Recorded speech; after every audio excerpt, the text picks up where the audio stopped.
कहा कि वो बोले कि नहीं हम तो लगाएंगे। तो सूरज भाई बोले कि संभव हो तो आप बना लीजिए उससे उतना सवेरे में, जो भी बनाना हो, हलवा बनाना हो, जो भी बनाना हो बना लीजिए। नहीं हो तो फल लगा दीजिए, उससे भी नहीं हो तो चम्मच चीनी लगा दीजिए। लेकिन उस समय जो भोग लगाएगा ना, तो भगवान का सबसे पहले नजर क्या होता है? पुष्प पर पड़ता है। क्योंकि भक्ति में भी जो भोग जो है ना, वो इतना सवेरे 3:30-4 बजे कोई नहीं लगाता। भक्ति में भी भगवान को कोई भोग जो है 6 बजे 7 बजे के बाद ही लगाता है, लेकिन 4 बजे में 3:30 बजे में भोग को नहीं लगाता। लेकिन उस समय जो बाबा को भोग लगाएगा, सबसे पहला दृष्टि भगवान का उस पर पड़ेगा। हमारी पत्नी को इस बात को बुद्धि में कूद गया, वो लगाना शुरू कर दी। करीब हमारे यहाँ 2-2.5 साल से हमारे भोग लगता है, समझे। और देख रहे हैं कि सब कुछ ठीक हो रहा है। जो हमारे घर में संस्कार किसी से पटता नहीं था, सब संस्कार एक दूसरे से पटना शुरू हो गए, समझे। और सबसे पहली बात बताया कि मेरा जो अपना अनुभव है कि इस ज्ञान में, जो मेरा अपना अनुभव है कि ज्ञान संकट में साहस पैदा किया हमको। अभी हम देख रहे हैं कि हमारे जीवन में बहुत सारा ऐसा परिस्थिति जो ज्ञान काल में भी नहीं था, वैसा ऐसा परिस्थिति हमारे जीवन में अभी चल रहा है। फिर भी हमको लग ही रहा है कि हमारे पास कोई परिस्थिति है, लग ही रहा है कि हम फ्रीडम है। हमारी दूसरी बच्ची है बीमार चल रही है। तो कहने का मतलब है कि ज्ञान का मतलब ये नहीं है कि विनाशी वस्तु की प्राप्ति, अच्छा धन हो गया, अच्छा पद हो गया, अच्छा नौकरी हो गया, अच्छा साधन सुख, ये नहीं तो ज्ञानी को भी प्राप्त होता है। हमारा जो अपना पर्सनल अनुभव है कि इस बाबा के ज्ञान का मतलब संकट में साहस पैदा करना, और संकट में अगर साहस पैदा हो गया तो संकट संकट नहीं, संकट एक संपन्नता का अनुभव कराता है। और यही हमारे साथ हुआ। साहस हो जाएगा तो संकट संकट हो जाएगा आपको। दुनिया के किसी भी क्षेत्र में अगर साहस पैदा कर दिया तो हिम्मत पे बच्चे मत पे बाप, हिम्मत पैदा हो गया तो समझिए संकट संकट है ही नहीं। तो वही हमारे साथ हुआ। आओ जितना परिस्थिति आना आओ, क्योंकि हम बैठे हैं लड़ने के लिए। क्या? क्योंकि हमारे पास 63 जन्मों का हिसाब किताब है।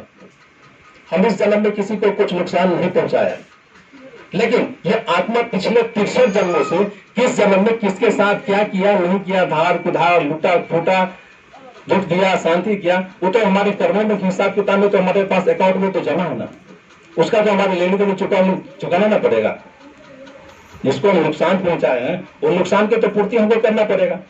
तो उसको पूर्ति करने के लिए हमको साहस चाहिए, उस ज्ञान से मिलता है। तो ये ज्ञान अगर जीवन में किसी भी व्यक्ति के पास नहीं है तो उसका जीवन सुखमय नहीं हो सकता है। चाहे वो कितने भी धन पद साधन शासन सत्ता विलासता से क्यों न संपन्न हो, अगर जीवन में बाबा का जो ज्ञान है, प्रजापिता ब्रह्मा कुमारी सोलह विश्वविद्यालय जो आध्यात्मिक शिक्षण संस्थान है, इसका ज्ञान अगर उसके जीवन में नहीं है तो चाहे वो कितने भी पद पर क्यों नहीं बैठे, कितने बड़े साधन सुखा से क्यों नहीं युक्त, तो उसके जीवन में सुख शांति हो नहीं सकता।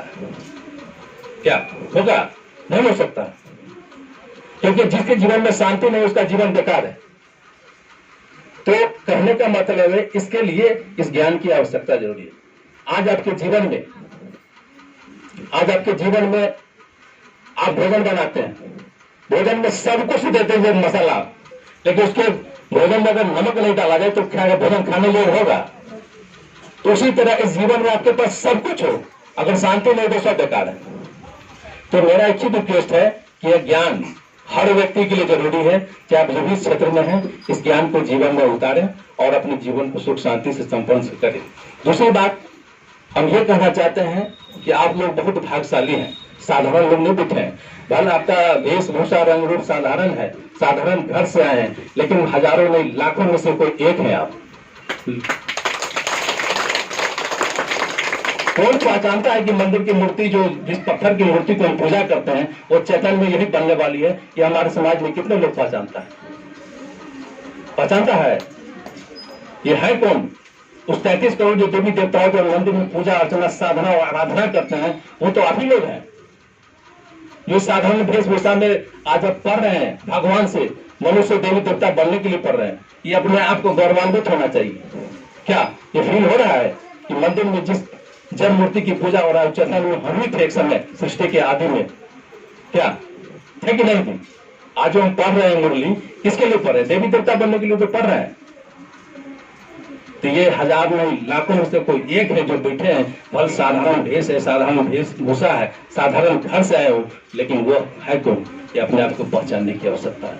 तो हम बहुत रिक्वेस्ट करेंगे, इस संसार के बहुत ही अंतिम क्षण में हम चल रहे हैं। ये बुद्धि से समझने की बात है। चारों ओर अति में चल रहा है, दुनिया का हर क्षेत्र अति में चल रहा है। आज हम देख रहे हैं, जो मेरा दरभंगा पानी में डूब के लोग मरता था, दरभंगा बाढ़ के लिए फेमस था, पानी में डूब के लिए, आज हम देख रहे हैं कि पूरे जिला का चापाकल फेल हो चुका है। हमारे दरभंगा जिला में चापाकल फेल हो गया, शहर में तो फेल हो ही गया, पूरे गांव में चापाकल फेल हो गया। आज टैंकर से गांव में पानी बट रहा है। ये विनाश नहीं तो और क्या है। तो ये सब चीज बढ़ने वाला है, क्योंकि अति के बाद अंत होगा। और हम आपसे रिक्वेस्ट करेंगे कि आप सभी बहुत भाग्यशाली हैं, जो भगवान को पहचान लिए हैं और भगवान से पढ़ रहे हैं। ओम शांति।